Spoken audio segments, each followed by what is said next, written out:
पुण्यातील ऐतिहासिक शनिवारवाड्याचा जो गेले काही दिवस वाद सुरू आहे त्यात आता हिंदू महासभेने देखील उडी घेतलेली आहे। आपल्यासोबत आनंदवेजी आहेत। तुम्ही आज पत्र द्यायचा निर्णय ठरवलेला आहे, नक्की काय तुमचं म्हणणं आहे, काय मुद्दे आहेत? खरं तर सर्वात पहिलं 3 वर्ष आधी 2022 साली नोव्हेंबर महिन्यातच ह्या दरगाचा विषय आम्हीच काढला होता। पोलिसांना महानगरपालिकेला नोटीसही पाठवली होती। तेव्हा त्यांनी सांगितलं होतं आम्ही त्वरित कारवाई करू, दरगाचा इतिहास तपासू। अजूनपर्यंत काही झाले नाही। त्यानंतर आम्ही 6 वेळा त्यांच्याशी पत्रव्यवहार केला आहे। त्यामुळे आम्ही पहिल्यांदा विषय घेतलेला आहे। दुसरं, मागच्या साधारण मला शनिवारी का रविवारी प्रकरण घडले। आज 8 दिवस पूर्ण झालेत। काही राजकीय पक्षांनी आंदोलन केलं, त्यांनी 8 दिवस पोलिसांना दिले होते। माझं म्हणणे सत्तेवर असताना पोलिसांना 8 दिवस मागायची गरज नाही, 8 तास 8 मिनिटं दिली पाहिजे। सध्या एवढी यंत्रणा प्रचंड मजबूत आहे की आता आपण या हॉलमध्ये आपण 200 लोक थांबलेलो आहोत। ह्या 200 लोकांना इथं कोणते कोणते मोबाईल नंबर आहेत सरकारला 5 मिनिटात कळू शकतं, म्हणजे पोलिसांना। मग त्या दिवशी तिथं कोणते कोणते मोबाईल नंबर गेले त्याच्यावर लोकांना ट्रेस करणं एवढं अवघड आहे का? आज आम्ही पोलिसांना फक्त तो सगळ्यात पहिला जाब विचारणार आहोत की मागच्या 8 दिवसात कारवाई का झाली नाही, कारवाई का होत नाही, का तुमच्यावर काही दबाव आहे? कुणावर कारवाई व्हायला हवी? हे लोक पकडली गेली पाहिजेत, लोक झाली पाहिजे, कोण होतं हे कळलं पाहिजे। हा पहिलं। कशासाठी?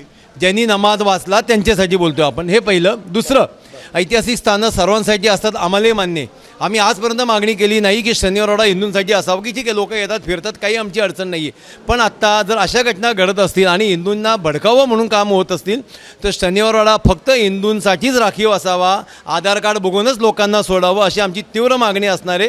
हे नैतिकतेत आहे का, कायद्याला धरून आहे का, आम्हाला माहीत नाही। कारण जर हे पुन्हा भविष्यात असं घडलं तर तिथं घडणाऱ्या घटनांना प्रशासनसुद्धा तेवढंच जबाबदार असेल। दुसरं, तिसरं, सुरक्षा अधिकाऱ्यांना तुम्ही काही ट्रेनिंग दिलं होतं का नाही? 3 महिला येतात, आम्ही आरती करायला, आता आम्ही आरती करायला जाणार, आम्हाला आरती करू देतील का पोलीस? नाही करणार। मग तुमच्या पुढे तिथं नमाज वाचल्या गेला, 3 महिला ते निघून गेल्या, काय हेतू पुरस्कार केले गेले? आमचा सगळ्यात पहिला प्रश्न आहे। ठीक आहे, नमाज वाचल्या, आम्हालाही आदर आहे, नमाज वाचताना नको डिस्टर्ब करायला, पण वाचून झाल्यावर तुम्ही बाहेर त्यांना अडवलं का नाही? पोलिसांची हवाली, तिथून गेटच्या बाहेर चौकी आहे, गेट लगेच पोलिसांची हवाली का केलं नाही? पोलिसांना फोन का नाही केले? म्हणजे सुरक्षा अधिकाऱ्यांना का कारवाई झाली? असे अनेक प्रश्न उभे राहतात, ते आम्हाला सगळे पोलिसांना विचारायचे। हे पत्रात तुम्ही काय लिहिलं आहे आणि कुणाला देणार आहे हे पत्र तुम्ही? आम्ही आता तिथल्या सिनियर पोलिसांशी बोललेलो आहोत, ते चौकीत हजर राहतील। त्यांनी सांगितलं मी जरी नाही आलो तर आमचे एक अधिकारी येतील। त्यांनी आम्हाला असे सांगितले तुम्ही चौकीत येऊ नका, तुम्ही शनिवारच्याच गेटपाशी थांबा, आम्ही तिथं तुमचं पत्र घेऊ। आम्ही त्यांना पत्र देऊ, हा जाब विचारू आणि त्यांना जाब विचारत राहू। दर 4 दिवसांनी त्यांना शनिवारवाडा हे केंद्र सरकारच्या अखत्यारीतला विषय आहे, तिथं कुणाला देणार आहे का, कुणाला द्यायचं आहे? नाही, आम्ही CC2 सगळ्यांनाच केलेलं आहे, मेल पण करतोय, पत्रसुद्धा पाठवू, पुरातत्व खात्याला आम्ही पत्र पाठवू, पोलिसांना देऊ, अधिकाऱ्यांना देऊ, महानगरपालिकेला सुद्धा देऊ। आम्हाला साधा पेशव्यांचा जिना लावायचा होता, आम्हाला 4 वर्ष गेली, लोखंडी जिना हायड्रोलिक लावायचा होता, काही बांधकाम नव्हतं, काही नव्हतं, तरीसुद्धा याची परवानगी आण, त्याची परवानगी आण, आम्हाला दिल्लीला 3 वेळा जावं लागलं। आणि असा नालायकपणा घडत असताना जर सगळे बघायचे चेहरे करत असतील तर हा हिंदूंचा अपमान आहे आणि आम्ही तो सहन करणार नाही। शनिवारवाडा असेल, लाल महाल असेल, शिवनेरी असेल, जिथे जिथे शिवाजी महाराजांचं नाव घेतलं जातं ती प्रत्येक जागा हिंदूंच्या बापाचीच आहे। कोणी सांगायचं नाही की कोणाच्या बापाची आहे का नाही। आता तुम्ही पत्राद्वारे हीच मागणी करताय की फक्त हिंदूंना प्रवेश मिळावा? फक्त हिंदूंना प्रवेश मिळावा ही आमची मागणी राहील। इथंच नाही, पुण्यातल्या, महाराष्ट्रातल्या तरी निदान प्रत्येक किल्ल्यावर, उद्या दुसऱ्या किल्ल्यावर घडू शकतं। प्रत्येक ठिकाणी प्रत्येक किल्ला असेल, शिवाजी महाराजांचे जिथे पाय लागले ती जागा असेल, महाराजांचं नाव घेतलं जिथे जिथे ती जागा, उद्या लाल महालात घडलं तर तुम्ही काय करणार आहात? त्यामुळे हिंदूंसाठीच राखीव असावं ही आमची मुख्य मागणी राहील। दवेजी, मी तुम्हाला एक दुसरा प्रश्न विचारतो यालाच धरून की तुम्ही म्हणताय की फक्त हिंदूंनाच आतमध्ये प्रवेश दिला जावा, त्यांचं आधार कार्ड ते या ठिकाणी चेक केलं जावं। मस्तानीला त्या ठिकाणी ठेवण्यात आलं होतं, म्हणजे तिथं होती, मस्तानी राहत होती, मग ते कसं? नाही, सांगतो, मस्तानी राजा छत्रसालाची मुलगी होती पहिली गोष्ट, आणि मस्तानी पेशव्यांच्या बरोबर राहत होती, म्हणजे का हिंदू माणसाबरोबर राहत होती। आपल्याकडे अशी पद्धत आहे की मुलगी सासरी आली, मग ती अधिकृत आहे का अनधिकृत आहे पुढचा भाग झाला तर ती आमची होते, हे पहिले। त्यामुळे त्या मस्तानीविषयी आमच्या मनात आजही काही शंका नाही, शंका असायचं कारण नाही। मस्तानीचा मुलगा नंतर पेशव्यांच्या म्हणजे छत्रपती शिवाजी राजांच्या सैन्यात लढला आहे आणि इस्लामच्या विरोधात लढला आहे, पानिपतला लढला आहे, इस्लामच्या विरोधात लढला आहे।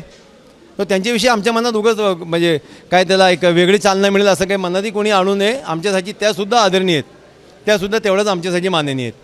खासदार मेधा कुलकर्णींनी तिथं आंदोलन केलं होतं, 8 दिवसाचं अल्टिमेटम दिलेलं होतं, आता तुम्ही देखील उतरलेत, कारवाई काही होताना दिसत नाही। तुम्ही 3 वर्षापूर्वी सुद्धा हेच मागणी केली होती, तेव्हा सुद्धा काय झालं नाही त्यात? आम्ही तेच म्हणतोय, जर खासदार असलेल्या महिलेनं एवढं मोठं आंदोलन करूनही पोलिसांना 8 दिवसात काही घडलं नसेल आमचं तुमच्या माध्यमातून मेधाताईंना सुद्धा आव्हान आहे की पुन्हा एकदा ते उग्र आंदोलन करा, तिथं बसून राहा, गरज पडली तर कार सेवा करा, होऊ द्या कार सेवा अजून देशात, पण तो थडगं उचललं गेलं पाहिजे. तिथं जाऊन तुम्ही घोषणा करणं अपेक्षित नाही. आमची संघटना लहान आहे, आम्ही घोषणा करू शकतो, आम्ही पोलिसांना निवेदन देऊ शकतो. हजारो लाखोंची संघटना आहे आपली. त्या दिवशी सुद्धा कार सेवा होईल असं वाटलं होतं मला. 2 तासात विषय संपेल. संपवता आला पाहिजे, संपवण्याची इच्छा पाहिजे. इच्छा नाही त्यांची वाढवायची. काही आरोप होत आहेत त्यांच्यावर, ते समाजात तेढ निर्माण होते या सगळ्या गोष्टींमुळे. असं आहे ना, हिंदूंच्या भावना जागृत राहण्यासाठी आणि हिंदूंचा स्वाभिमान जिवंत राहण्यासाठी कोणाच्या भावना दुखवत असतील तर भावना गेल्या खड्ड्यात. आम्हाला काही देणं घेणं नाही.